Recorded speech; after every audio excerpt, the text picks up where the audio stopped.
A continuación, Noticiero Telesucesos. Clasificación A. Apto para todo público. Un noticiero pensado para usted porque se lo merece. Nos acercamos a la realidad desde diferentes perspectivas. Noticiero Telesucesos. Primera parte del Noticiero Telesucesos con las noticias más importantes del día.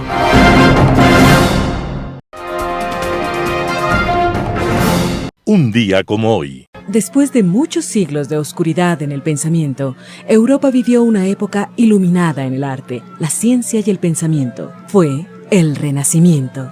Entre los grandes pensadores estaba el holandés Erasmo de Rotterdam, sacerdote que abandonó la sotana para estudiar filosofía y lenguas. Erasmo pronto destacó como escritor, y en su obra más famosa, Elogio de la locura, Erasmo hizo que la locura hablara, para que viéramos que en este mundo de locura, gobernado por los locos, todos terminamos un poco locos. La lucidez de Erasmo alumbra por encima del tiempo y cuando la locura habla, se escuchan frases como las siguientes. Yo, la locura, soy la diosa. Si así no fuera, ¿cómo entender que los humanos sean gobernados por los peores y por los más ignorantes? Y continuaba hablando la locura de esta forma. ¿Cómo entender sin la locura que los pueblos soporten a los mentirosos y corruptos, a los que dicen aplicar unas leyes justas, cuando ellos mismos las han escrito para su propio beneficio? ¿Cómo entender que las leyes sean escritas por burros y nadie diga nada? Por eso los ignorantes y audaces son los que ordenan y son apreciados por los príncipes. Y así, a lo largo de muchas páginas, la locura habla del amor, de la vida y la belleza, del juego y del poder. En fin, habla de la locura que en el mundo gobierna. Erasmo de Rotterdam estaba muriendo un día como hoy, 11 de julio de 1536, y desde el misterio nos sigue preguntando, ¿hasta cuándo la locura? Las principales noticias del día. Titulares. Consejo de la Judicatura aprobará una resolución para la protección de los servidores judiciales. Hallazgo arqueológico en Llano Chico. En política internacional, el sultán vira en U. Los editoriales serán de Simón Espinosa Cordero. Menos perlas a los cerdos. Alberto Dajic. Propuesta para el IES. Noticias del día. Consejo de la Judicatura aprobará una resolución para la protección de los servidores judiciales. Los atentados perpetrados contra funcionarios e instalaciones del sistema judicial fueron el motivo que convocó a una reunión de las máximas autoridades del Consejo de la Judicatura y de la Corte Nacional de Justicia, así como de representantes de la Fiscalía General del Estado, Ministerio del Interior, Policía Nacional y el gremio de magistrados y jueces. Entre las resoluciones que se adoptaron se destaca que el Pleno del Consejo de la Judicatura impulsará la inmediata aprobación del protocolo a la integridad física y vida de los servidores de la función judicial, informó el Departamento de Comunicación del Consejo. No se adelantaron detalles del contenido ni alcances de dicho protocolo. Además, se solicitará al Consejo de Seguridad Pública y del Estado, COSEPE, que en la próxima reunión se trate como punto prioritario la situación de los servidores judiciales. El presidente de la Judicatura, Wilman Terán, señaló que desde febrero del 2023 la función judicial ha sido blanco de varios ataques sistémicos y generalizados, y que se han producido a través de amenazas de bombas en unidades judiciales de varias provincias. Ante esta problemática, el presidente de la Corte Nacional de Justicia, Iván Saquicela, comentó que es necesario mantener un espacio de coordinación entre las entidades de la función judicial a fin de estructurar acciones que permitan detener los atentados. La última arremetida ocurrió el 7 de julio en el complejo de Santo Domingo, donde explotó un artefacto de tipo granada que fue lanzado por un sujeto que se movilizaba en un vehículo sin placas, según información de la policía. Hallazgo arqueológico en Llano Chico. Osamentas, vasijas, artefactos de piedra y obsidiana forman parte de los 128 bienes que el Instituto Metropolitano de Patrimonio, IMP, inventarió, registró en las bases del Estado y guarda en sus reservas como fruto de 3 años de investigaciones desarrolladas en la parroquia rural de Llano Chico, al noreste de Quito. El Instituto Metropolitano de Patrimonio, IMP, intervino 57 contextos arqueológicos que incluyeron alrededor de 20 tumbas donde permanecían osamentas de niños y adultos, hombres y mujeres cuya edad máxima se estableció en 40 años. Conforme a la tradición funeraria de la época prehispánica, junto a las personas se enterraban como ofrenda a los artefactos que utilizaban en vida, por lo que además se recuperó miles de fragmentos cerámicos. Los análisis científicos permitieron determinar que el maíz, papa y yuca eran la base alimenticia de los pobladores de la zona y la carne de venado su principal fuente de proteína junto a conejos y cuyes. Son sociedades agrícolas que complementan su alimentación con la caza, principalmente de venados, detalló Andrés Mosquera, arqueólogo de la Dirección de Investigación y Diseño de Proyectos del Instituto Metropolitano de Patrimonio. Las evidencias estaban localizadas a unos 80 centímetros bajo la superficie del suelo, sobre las que se encontró una capa de ceniza asociada a una erupción volcánica del Pichincha ocurrida hace más de 1900 años. Se estima que los hallazgos datan de 2000 años atrás y corresponden al periodo del desarrollo regional. Los investigadores manejan la hipótesis de que se trató de una población que emigró del litoral ecuatoriano con el fin de explotar las fuentes de obsidiana de los alrededores. Entrevista del día. Este martes en Radio Sucesos estuvo Otto Sonnenhösner, candidato a la presidencia por el movimiento Actuemos, para hablar acerca de sus propuestas y el plan de trabajo que propone. Veamos la nota. He visto en encuestas que ha subido un importante porcentaje, he visto en algunas, al menos 4, que se ubica segundo. Bueno, ¿eso cómo le hace sentir y cómo ha estado esta pre-campaña? Hola Verónica, qué gusto estar aquí presencialmente. La última vez nos vimos por Zoom, pero encantado de estar aquí en Quito, de saludar a los quiteños a través de Radio Sucesos y de conversar contigo. Bueno, contento de que la ciudadanía reaccione positivamente a nuestra propuesta. Nuestra campaña es una campaña que no se dedica a insultar, que no se dedica a odiar, que no se dedica a calumniar. No nos hace falta, nunca lo haríamos, no es nuestra forma de ser. Nosotros nos dedicamos a presentar soluciones a los problemas que tienen que ser atendidos con urgencia. Sí me apena, le digo, que los demás candidatos se dediquen al otro, sobre todo los más jóvenes, porque de los que ya están en política hace años yo no esperaba nada distinto, eso es lo único que saben hacer. Pero los más jóvenes yo esperaba que aprovechen esta oportunidad para cambiar la política, para dejar o lograr que la política deje de ser una cloaca, ¿no? Pero bueno, parece que no les interesa seguir con lo mismo. Me lamento esa oportunidad desaprovechada de hacer de la política un espacio de propuestas, de soluciones, de mirar con optimismo el futuro del país y no dedicarnos a ver cómo bajamos a los demás. Yo me dedico a ver cómo nuestra propuesta sigue subiendo, que eso es lo más importante, sobre todo porque no es una propuesta de una persona, ni para una persona, ni por una persona, es una propuesta para el país, diseñada para que los ecuatorianos encontremos un mejor futuro. Y por eso estamos aquí. Si las cosas estarían bien, créeme Verónica, me quedaría tranquilo en mi casa. Desgraciadamente no es el caso y sentimos la obligación de armar este proyecto, sumando a gente con preparación, con capacidad, con honestidad, para impulsar al Ecuador en el sentido correcto.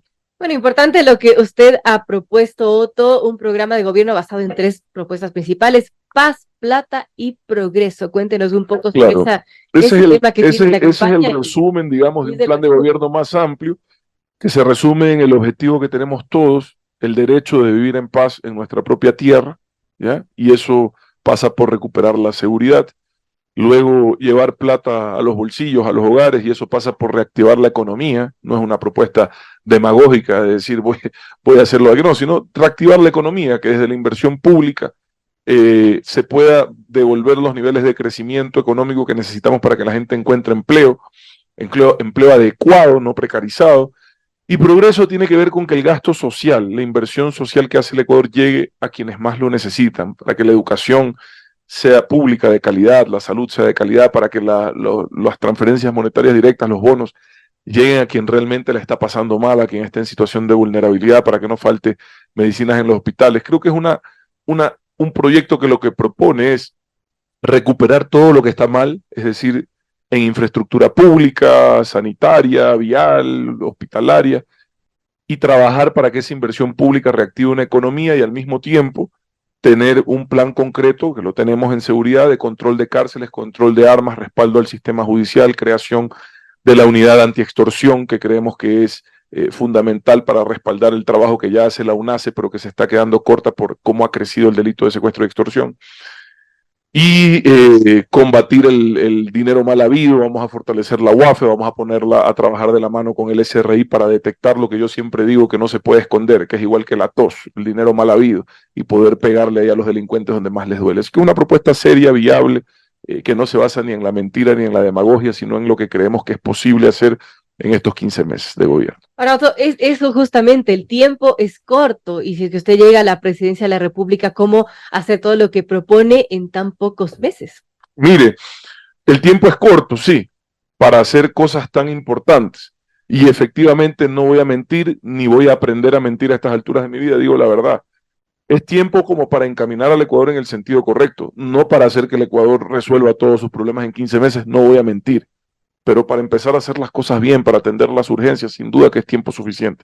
Además, el tiempo, siempre digo, es relativo, ¿no? Porque quizás para hacer cosas importantes, nuevas obras, no alcanza, pero 15 meses parece poco en esas circunstancias. Pero para una familia que está pensando en migrar porque no encuentra oportunidades en el Ecuador, para una señora que no puede abrir su tienda porque sabe que si la abre mañana la van a extorsionar, cada día cuenta, Verónica. Esas personas no tienen tiempo que perder, y nuestra intención es actuar con sentido de urgencia y con capacidad de acción, nada más. Otto, hablando de lo que es plata, porque ya hablamos algo de la seguridad, hablando de cómo obtener dinero, porque el Ecuador, bueno, sí, está en una situación complicada, y hablaremos también del fenómeno del niño, pero crear más impuestos, o cómo tener esa eficiencia y efectividad. Desgraciadamente, el gobierno actual está dejando las cosas casi peor de lo que las encontró, sino iguales, cuando se suponía que después de la pandemia íbamos a tener un rebote económico que nos iba a permitir encontrar oportunidades, pero desgraciadamente no ha sido el caso. Ahora, como no nos vamos a poner a llorar sobre la leche derramada, y lo que necesitamos es identificar las oportunidades para sacar adelante al Ecuador, lo que hemos hecho es ubicar entre 1.500 y 2.000 millones de dólares, principalmente con multilaterales, de proyectos que ya están aprobados hace años y que desgraciadamente por falta de gestión no se han llevado a cabo. Esos proyectos lo que van a hacer es dinamizar la economía desde el sector de la construcción. Son proyectos para recuperación de infraestructura vial, o para recuperación de infraestructura hospitalaria, recuperación del sistema penitenciario, y todo eso es inversión, y eso es generación de empleo. Y esos fondos, como te digo, ya están identificados, esos proyectos solo les hace falta capacidad de gestión para llevarlos al nivel de ejecución, que es donde los vamos a llevar en los primeros 90 días de gobierno. También en Radio Sucesos, Rodrigo Rosero, subsecretario de Gestión de Riesgos, estuvo para hablar acerca del plan de acción frente al fenómeno del niño. Veamos la nota. Este plan, que lo conocimos en días anteriores por parte del presidente de la República, para recibir potencialmente y con mucha seguridad el fenómeno del niño. Lo primero es cuál es la situación del momento del fenómeno del niño, de la corriente cálida del niño frente a las costas del Pacífico. ¿Cuál es el informe del momento? Buen día. Muy buenos días, Milton. Muy buenos días a través de ustedes a toda la ciudadanía. Al momento, las instituciones técnico-científicas han señalado que la probabilidad de que se siga desenvolviendo y se presente el fenómeno del niño para el último trimestre de este año y el primer trimestre del año que viene es del 86%. Sigue en una evolución ascendente, y pues esto lo que nos sigue dando la pauta es de que hay que seguirse preparando. Nosotros tenemos el plan que está en función de la alerta amarilla que declaramos el 15 de mayo, y el plan tiene 5 fases, de las cuales 3 están en plena vigencia, ¿no? El monitoreo, que es permanente, la fase de mitigación, que es la que estamos realizando hoy por hoy, y la fase de preparación para la respuesta también, que son las fases que estamos desarrollándolas en la actualidad, porque la fase 5 y 6, que es la respuesta y la recuperación temprana, pues ya vendrán en su momento cuando el evento ya empiece a generar los impactos. Las acciones claves que ya estamos desarrollando es el fortalecimiento desde el nivel central. Hay 260 millones de dólares que se han destinado desde el gobierno central, de los cuales ya han sido asignados a varios ministerios el porcentaje que les compete. Sabemos que ya una de las acciones principales, que es la Agencia Pública del Agua, lo que era antes Senagua, lo que es ahora la Empresa Pública del Agua, EPA, que le pertenece al Ministerio de Ambiente, y está realizando los correctivos de empresas y represas del país, en especial en aquellas que pueden demostrar alguna falencia quizás en el desenvolvimiento del fenómeno, para que sean fortalecidos, ¿no? De igual manera, nosotros como Secretaría de Riesgos hemos recibido los $7 millones adicionales de nuestro presupuesto, lo que nos está permitiendo abastecernos o reabastecernos de los insumos necesarios que se dan para la respuesta, ¿no? Esto es kits de higiene, kits de limpieza, kits de alimentos, más todo el menaje que viene acompañado de para los alojamientos temporales, que más o menos se prevé que serán 31,000 las personas que necesitarán alojamiento temporal, pero recordando siempre, Milton, a la ciudadanía de que la labor primaria en cuanto a la gestión de riesgos les compete a los GAT provinciales y a los GAT cantonales, y en este esfuerzo estamos de manera articulada y coordinada, ¿no? Ahora, toda esa coordinación que han realizado por parte de las instituciones que tienen que ver con la reacción que tienen que tener para el fenómeno del Niño, por ejemplo, un tema importante, todas las poblaciones que tienen menos de 1.500 metros de altura se consideran vulnerables. Esto es 143 o 147 cantones, ¿verdad? 143 cantones. Bueno, en realidad son 489 parroquias que le pertenecen a 143 cantones, que no es lo mismo, ¿no? Porque si hablamos de 143 cantones, estaríamos hablando que es el 100% del territorio cantonal. Y no es así, son 489 parroquias de 143 cantones en 17 provincias. Esto es bien importante porque mucha gente entenderá o piensa que el fenómeno del Niño va a afectar exclusivamente a regiones costeras del país, y eso no es verdad. Aquí hay regiones de la sierra que también van a ser afectadas, y uno de los temas que se quedó pendiente, recuerdo, era averiguar cuánto puede tener de impacto la Amazonía, por ejemplo. Sí, por ejemplo, ¿cómo es que se estableció? Yo creo que es importante decir cómo se establecieron esta zona de influencia o las que estarían en mayor riesgo. Es en función, primero, de las huellas de las inundaciones anteriores, de épocas lluviosas fuertes, y hasta dónde también llegó el fenómeno del Niño, tanto del 97-98 como del 82-83, es decir, hay esa huella histórica de las zonas de inundación. Esto traslapado con la información de los puntos calientes que se llaman, que es cuando los eventos generaron daños, es decir, donde se cayeron puentes, donde hubo viviendas o zonas barriales que se afectaron, es decir, donde hubo los impactos.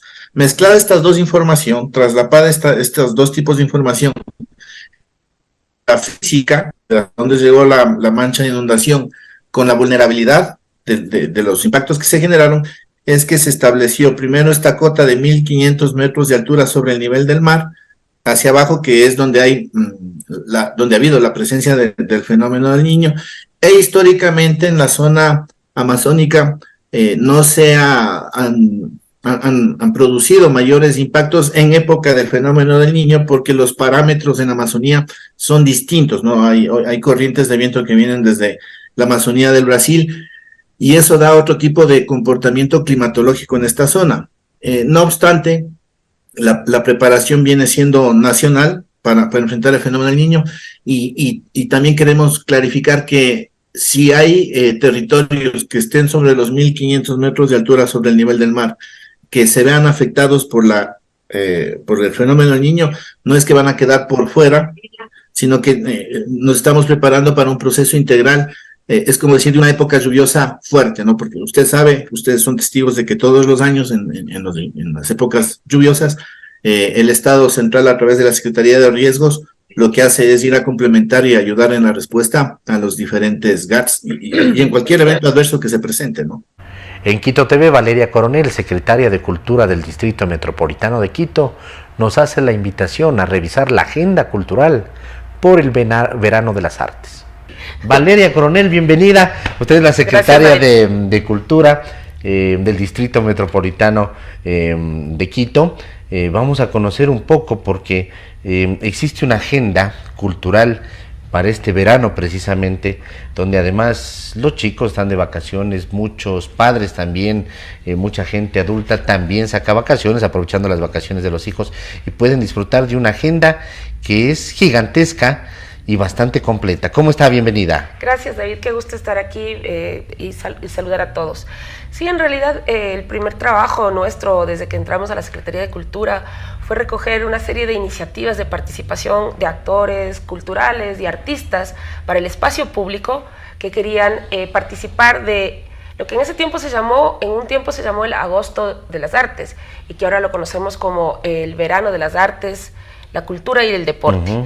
En este sentido, hemos nutrido una amplia agenda con iniciativas de artistas de la ciudad, y también hemos construido, enfocado en el hecho de que hay muchos jóvenes que están de vacaciones, niños, una activación en parques y programas culturales para las infancias y las adolescencias, y también una serie de eventos importantes en términos de la música, festivales en varios parques, y unas 3 jornadas especialmente construidas el 10, 11 y 12 de agosto, que son el primero, el 10 de agosto, una activación del centro histórico, un sendero cultural y un sendero histórico cultural, y un sendero de atención al público con alimentación y comercio, que termina con un concierto en la Plaza de San Francisco. Ese es el día 10 de agosto. Y el día 11 y 12 de agosto tenemos una especie de folk festival, o festival para habitar el parque, en el Parque Bicentenario, donde habrá tarimas con varios tipos de estilos musicales para el disfrute de la gente. Además, en esas fechas que cae un feriado, ahí también está metido el feriado del 10 de agosto, así que qué bueno disfrutar de todas esas actividades. Sí, correcto, y es una programación variada, son cerca de 430 eventos, 9 conciertos en distintos parques. Entre julio y agosto. Julio, agosto y septiembre. Sí. 430 eventos. Sí, correcto, sí. Tenemos además la Red Metropolitana de Cultura, que es todos los teatros, museos que corresponden que conectan las fundaciones, los museos y los teatros, los elencos que practican todo el año, ensayan todo el año, van a hacer también sus propios intervenciones en el Verano de las Artes, la Cultura y el Deporte, a través de actividades académicas, museos especialmente activados para la atención al público, museos viajeros en el territorio de la ciudad. Entonces, hay una activación cultural bastante grande. Eso le iba a decir, toda la red metropolitana de teatros y todo eso están activos en estas fechas. Exacto. Todos tienen una agenda. Tienen una agenda especial. Hay 27 conciertos, lanzamientos de libros, actividades académicas, 53 exposiciones artísticas y museológicas históricas, muchísimos eventos culturales. Hay 9 cursos vacacionales en apoyo a cursos vacacionales que hacen otras instituciones también de la alcaldía. La Secretaría de Cultura ha construido festivales musicales para juventudes e infancias para cerrar todos los vacacionales a lo largo de la ciudad. Y toda la programación está en quitocultura.com. Correcto, quitocultura.com. Yo tengo precisamente aquí, tengo abierto es un PDF, ¿no? Que es Agenda Cultural Julio, y ahí veo toda la agenda cultural de julio. Estoy viendo, ya voy en la página 21, 22, seguimos Julio, hay un montón, claro, estoy llegando aquí, es decir, existen bastantes eventos, y lo mejor es que la gente puede entrar, revisar y decir, a ver, ¿qué podemos hacer hoy? ¿A dónde podemos irnos? ¿No? ¿Cómo ha sido este trabajo con ellos, con los gestores culturales, con la gente que hace cultura, que hace música, que hace arte? ¿Cómo se los ha logrado activar, cómo se los ha logrado involucrar, que lleguen al municipio, a la Secretaría de Cultura, y puedan ser parte además de esta agenda? Sí, David, es importante esta pregunta porque hay un método para atención a la ciudadanía que nosotros hemos querido implementar como primera estrategia para ligarnos con la ciudadanía de Quito. Normalmente hay largas filas de atención a actores culturales en la Secretaría, pero hemos decidido también visitar los territorios. Entonces, como ahora hay un trabajo conjunto entre las distintas secretarías de la alcaldía, con la Secretaría Territorial, y las direcciones zonales, nos hemos sentado en mesas de trabajo a nivel de las direcciones zonales para levantar los intereses de las comunidades, la existencia de grupos musicales, grupos artísticos que pertenecen a las mismas comunidades. Y en ese sentido hemos construido mesas de trabajo para elaborar con ellos la agenda del tipo de activación cultural que tienen a nivel local. Pero la ciudad, la ciudad tiene un nivel local en el que nosotros hemos decidido al que hemos decidido acudir, es decir, hemos habitado el territorio, hemos montado estas mesas de diálogo con las comunidades y con sus actores culturales de distintas generaciones, los jóvenes hip hoperos en ciertos barrios, la música tradicional en otros, las iniciativas de la población afrodescendiente que tiene la bomba, la marimba, gustos también de poblaciones de las parroquias rurales. Hemos construido conjuntamente en el territorio esto. Pero también la ciudad tiene un nivel metropolitano, que es la gran red de sitios culturales, de instituciones culturales que deben tener acceso, a la que deben tener acceso toda la población, de todas las parroquias, direcciones zonales y unidades espaciales de la ciudad. Es decir, hay un nivel de activación cultural en el espacio local, pero también hay una oferta cultural a la que todos tienen derecho y que deben tener el derecho de acudir. Y en ese sentido hay una política de puertas abiertas de los museos para el verano y también conciertos al aire libre. Y también grandes eventos a los que esperamos acuda toda la ciudad, todos los interesados en los distintos géneros musicales, como los festivales del 11 y 12 de agosto, o los festivales, los conciertos en los parques, en donde habrá una atención integral a la ciudadanía, hidratación, alimentación, cuidado de seguridad, atención de salud, información medioambiental, es decir, la activación cultural parte de lo más local, donde se articula con voluntades y comunidades, hasta un servicio metropolitano al nivel más general, digámoslo así. Perfecto. Dentro de esta agenda cultural que se ha creado para julio, agosto y septiembre, ¿dónde entran, cómo participan estas casas Somos, que son unas entidades que existen prácticamente en muchos de los barrios de Quito? Así es. Y que tengo entendido también se encuentran activas dentro de la red cultural? Sí, las casas Somos han sido actores sumamente importantes en la articulación de las agendas culturales del verano, y en este sentido, junto con las direcciones zonales y las casas Somos, tenemos, por ejemplo, un concierto de verano en el Ichimbía, un orquestazo en Los Chillos, un festival de música alternativa también en Los Chillos, en el Parque Central de la Merced, el rock Cotocollao, también hacia el 9 de septiembre en la parroquia Langasí. Tenemos la activación recogimos también las iniciativas de, por ejemplo, los rockeros de la Factory, que tienen un proyecto de memoria de lo sucedido, pero también de mantener la cultura rockera de la ciudad de Quito. Hay conciertos latinoamericanos de la canción latinoamericana con importantes músicos de nuestra tradición musical como Leonel Valenzuela. Tenemos en la administración de Los Chillos el verano en Pinta, en Conocoto, en Amaguaña, en Tumbaco. Es decir, las casas Somos y las direcciones zonales son actores sumamente importantes, lugares de articulación social que tienen un vínculo con artistas y con gustos musicales en el territorio, que es con los que hemos podido construir esta agenda. Y además con talleres veo las casas Somos, es importante porque la gente va a poder participar, por ejemplo, ese taller de danza folclórica andina, estoy viendo así medio al ojo, al azar, escogiendo aquí, eso es en la casa Somos Pifo, taller de arte y manualidades, taller de lectura divertida, taller de baby ballet, es decir, van a poder participar jóvenes, niños, adultos también, siendo parte de la cultura, generando cultura. Así es, las casas Somos son espacios muy diversos, cada comunidad les ha dado su sentido, ¿ya? Y hay algunas en donde se trabaja más la memoria barrial, hay en otras donde se trabaja más profundamente temas relativos a las artes, las artesanías, y hay sectores de distintas edades, jóvenes, mujeres, que practican esto. Ahora en el verano están más activadas, más estimuladas, y están conectadas a nivel distrital, es decir, no están haciendo solo un trabajo local, sino que hay un fomento y un estímulo desde la alcaldía, desde la Secretaría de Cultura, a los proyectos que atienden a la comunidad en el contexto del verano. Un panorama de noticias para su estatura intelectual.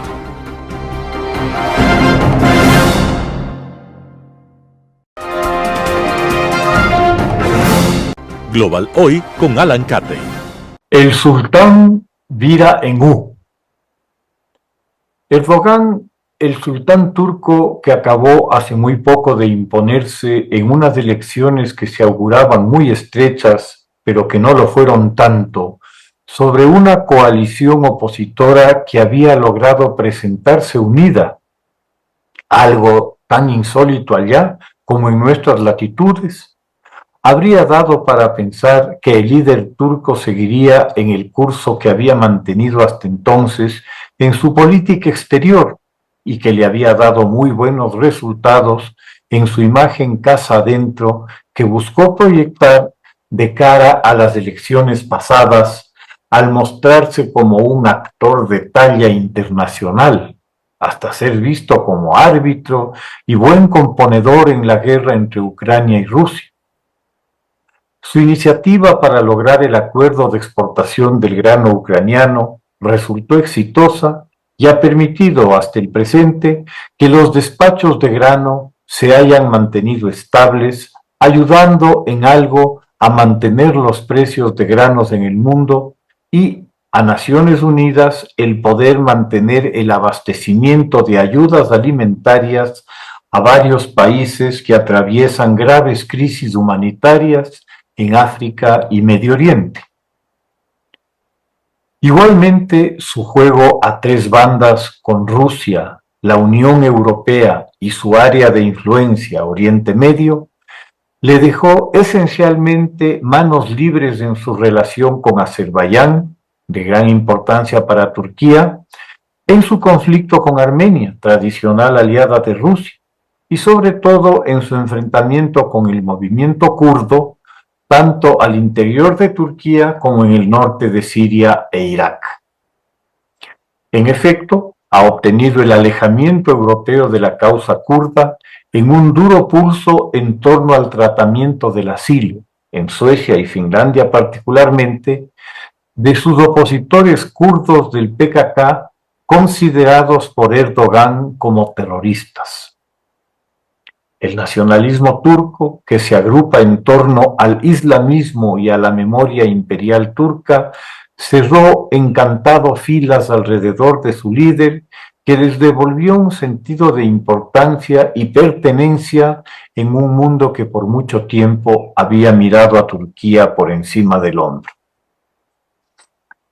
Sorpresivamente, a horas del inicio de la cumbre de la OTAN en Vilna, Erdogan le brinda a esta el mejor regalo posible para su instalación, su tan buscada aquiescencia para el ingreso de Suecia a la OTAN, que había mantenido por meses en stand-by.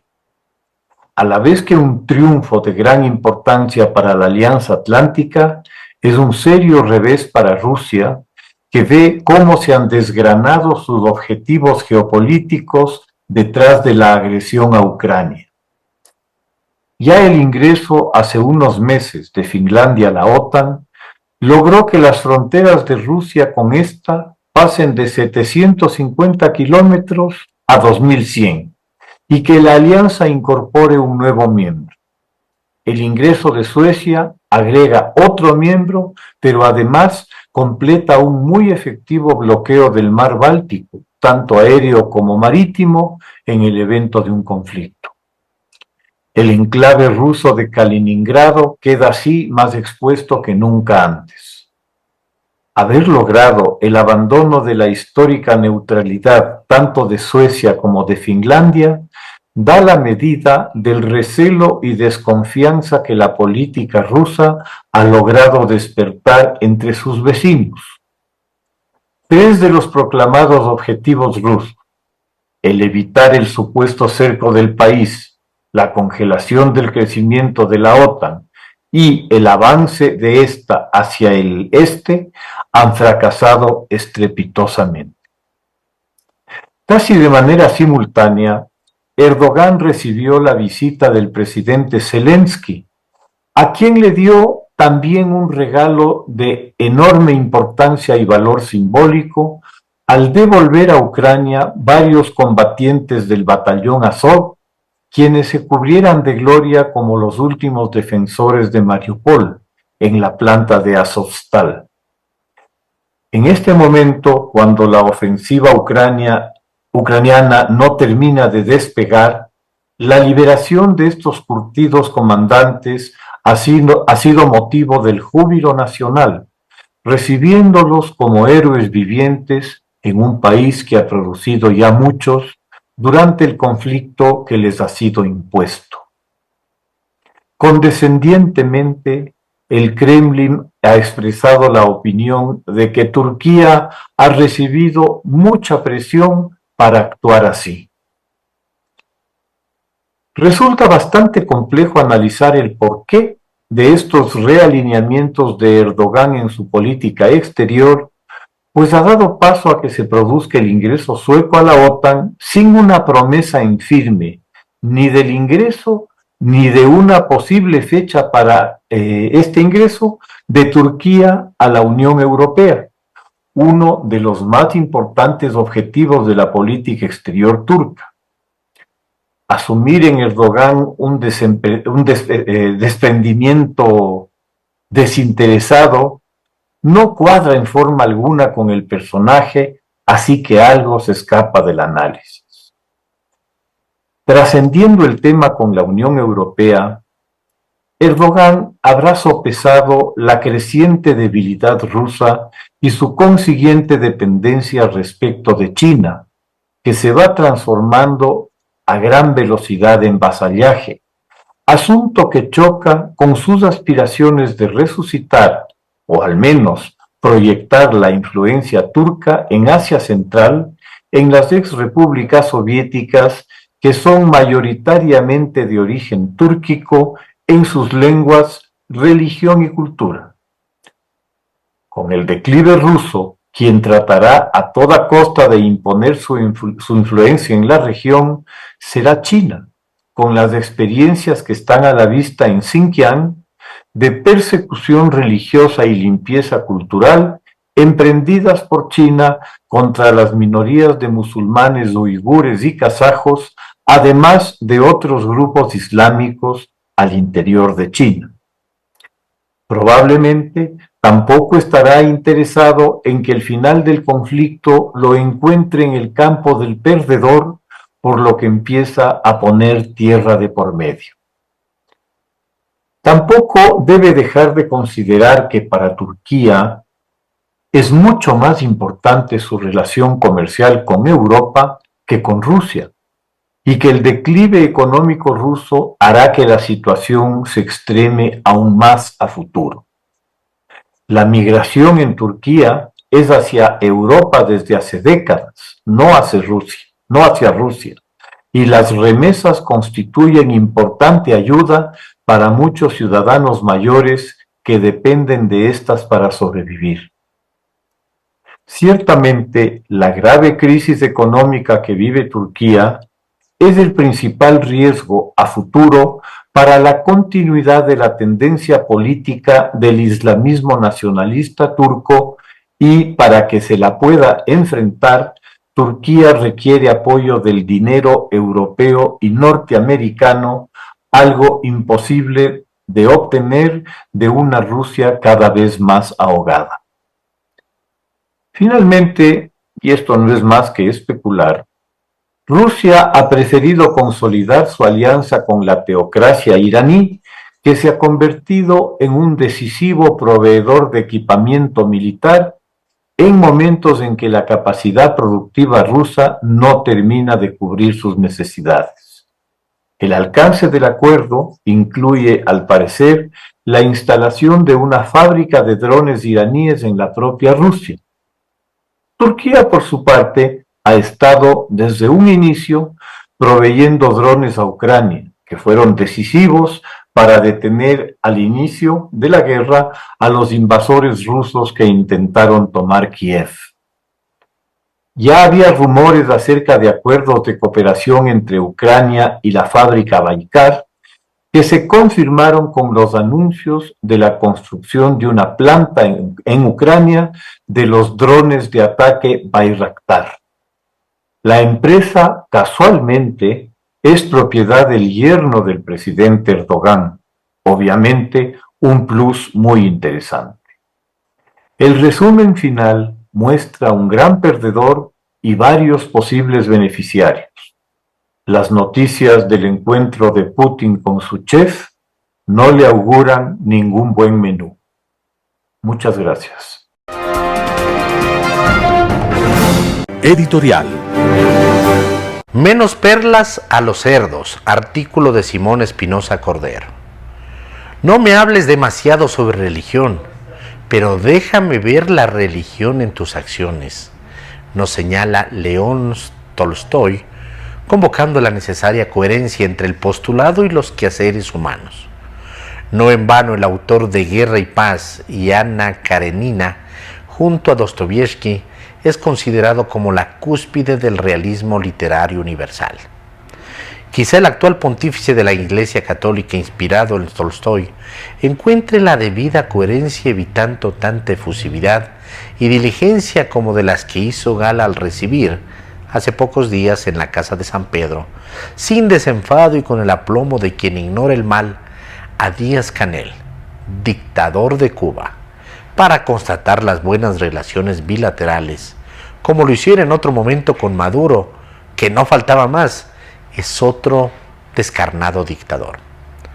El mundo sabe que estos no solamente son dictadores, usurpadores del poder político de sus países, sino villanos que han secuestrado a sus pueblos, hundiéndoles en los subsuelos de la vida. Sus mazmorras se han saturado de presos políticos a lo largo de décadas. Son gentes de mala entraña, crueles y sanguinarias, que han manchado con sangre inocente las páginas de la historia y que con sus propios conciudadanos han llenado de parias los caminos de América y del mundo. ¿El buen pastor pasta lobos o cuida ovejas? Don Jorge Mario Bergoglio tiene todo el derecho de ser un militante de izquierda, peronista y si quiere progresista también. Pero el Santo Padre, en cambio, nos debe recordar a San Mateo 7:6, que refiere la palabra de Jesús: no deis lo santo a los perros, ni echéis vuestras perlas delante de los cerdos, no sea que las pisoteen y se vuelvan y os despedacen. Que el Evangelio, en suma, no es un ritual para halagar a 2 o 3 enemigos consagrados de la especie humana, sino que es patrimonio espiritual y el horizonte axiológico de 1.400 millones de católicos en el mundo, de los que perciben en su mensaje lo bueno, lo bello y lo verdadero. El pontífice anuncia que pronto nombrará 21 cardenales y que 1/3 de ellos será latinoamericano. Esperamos que con este ilustre contingente vuelva la santa coherencia, menos amor con genocidas y más llegada con Cristo allá donde el dolor tiene la palabra y la miseria está obligada a esperar. Allá donde la dignidad humana todavía importe a un cristiano, es decir, allá donde los pueblos de esos rufianes agonizan. Porque como dice Tolstoy, el creyente en Jesús no puede no amar. Artículo de Simón Espinosa Cordero. Propuesta para el IES, Alberto Dajic, El Universo.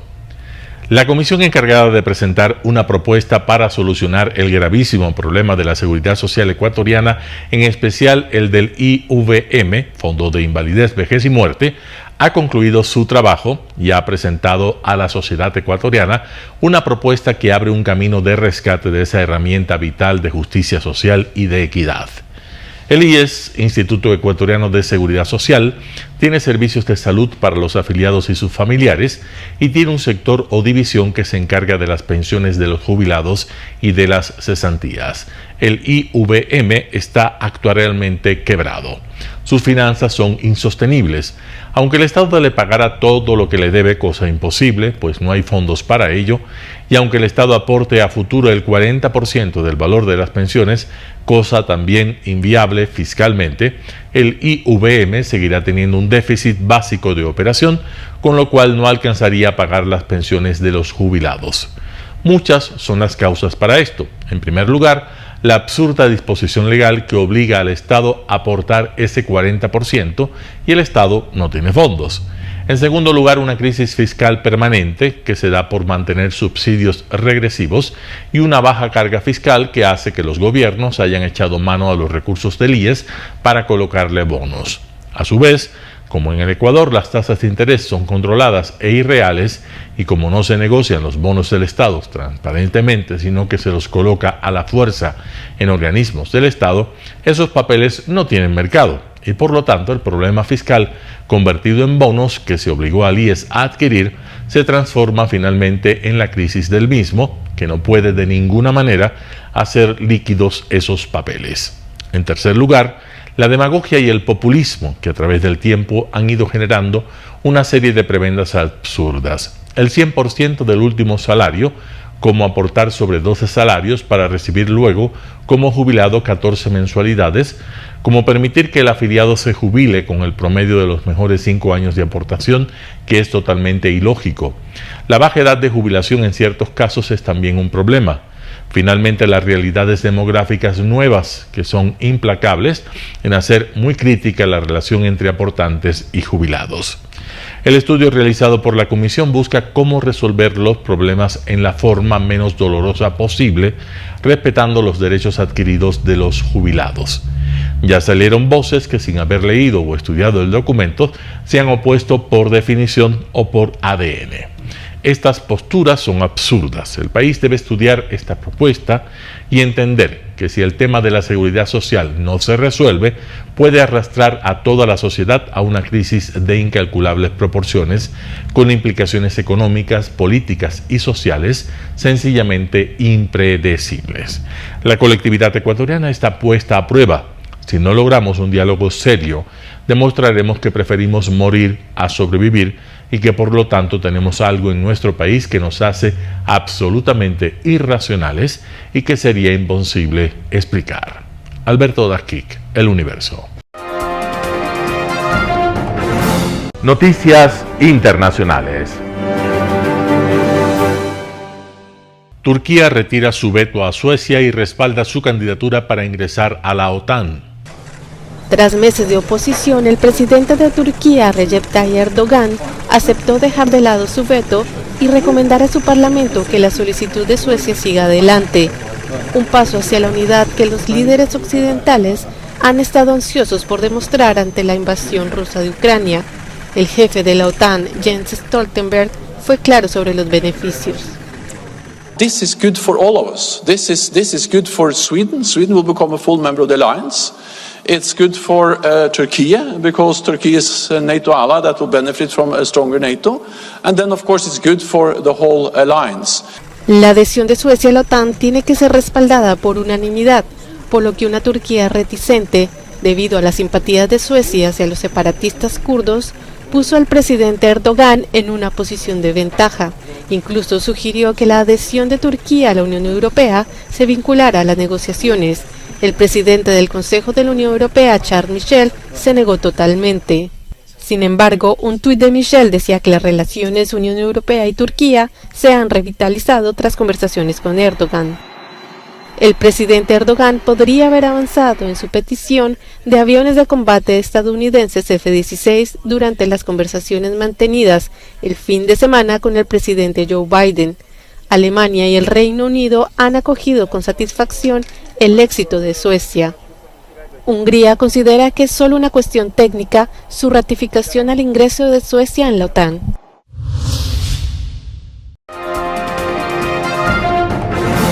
En Islandia, un volcán ha entrado en erupción a 30 kilómetros de la capital.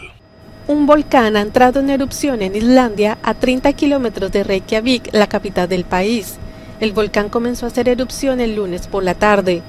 La semana anterior se registraron miles de pequeños sismos en la zona, lo que indicaba que la erupción era inminente. Antes de 2021, la región estuvo inactiva durante 8 siglos, pero los vulcanólogos creen que el nuevo ciclo de mayor actividad podría durar varios años. Las erupciones no han sido muy peligrosas ni han afectado al tráfico aéreo.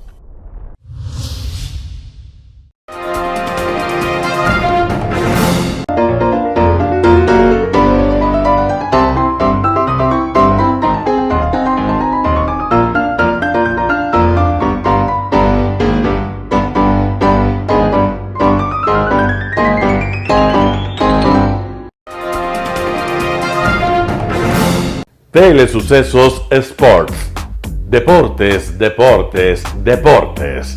Todas las tardes, 4 horas de lunes a miércoles, de 14 a 17 horas. Los jueves y viernes, 6 horas, de 12 a 20 horas. Desde Arena Telesucesos. Transmisiones en vivo, siempre Ecuavoley. Y luego, deportes para recordar.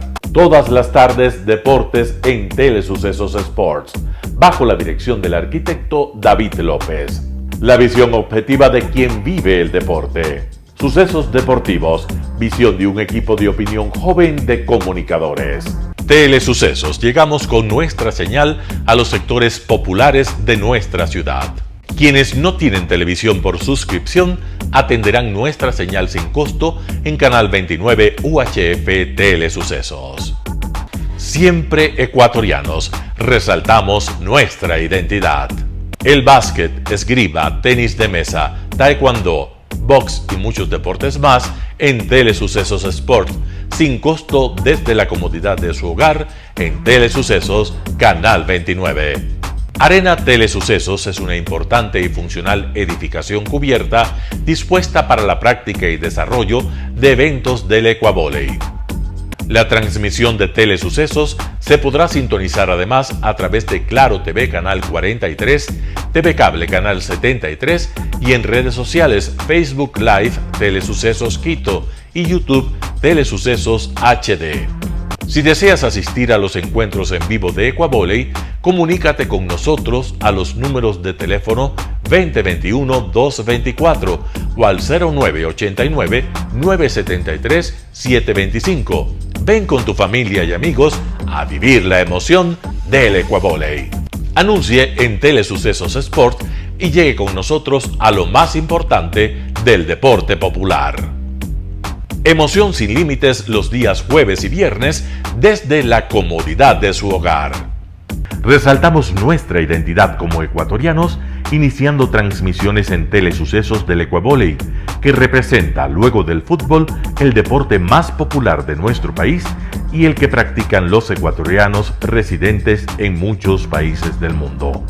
Nuestra señal será transmitida en directo por televisión abierta en la ciudad de Quito y a través de las redes sociales a todo el país, así que llegará a Estados Unidos, España e Italia, creando a través del Ecuavóley un nexo fraterno entre ecuatorianos y entre los inmigrantes de nuestro país. Telesucesos, con sus transmisiones, jerarquizará esta práctica deportiva, convocando importantes competencias de Ecuavóley dentro y fuera del Ecuador. Llegando con deportes no atendidos por los medios de comunicación que han concentrado su acción en el fútbol. El tenis, box, golf, racquetball llegarán a su pantalla de televisión en tiempo real a través de Canal 29 UHF, competencias que podrán ser atendidas a través de Facebook, YouTube y vivir los encuentros deportivos en directo y en tiempo real. Esté atento a nuestros horarios especiales de transmisión los fines de semana y feriados. Usted y su familia disfrutarán desde la comodidad de su hogar de las emociones del Ecuavóley, deporte tan nuestro. Somos inéditos y para ello disponemos de un escenario cubierto propio, Arena Telesucesos, desde donde transmitimos nuestros encuentros masculinos y femeninos de este deporte. Arena Telesucesos, el escenario cubierto para la práctica del deporte 100% ecuatoriano, el Ecuavóley. Telesucesos es un canal de televisión que incorpora a su programación manifestaciones culturales y deportivas que marcan la identidad de nuestro país. Consideramos que el Ecuavóley es una manifestación deportiva con partida de nacimiento popular y nombre propio ecuatoriano. Telesucesos, el canal de televisión siempre inédito. El noticiero Telesucesos es retransmitido de lunes a viernes a las 7 horas por Radio Planeta Sur 106.1 FM de la ciudad de Loja. Noticiero Telesucesos.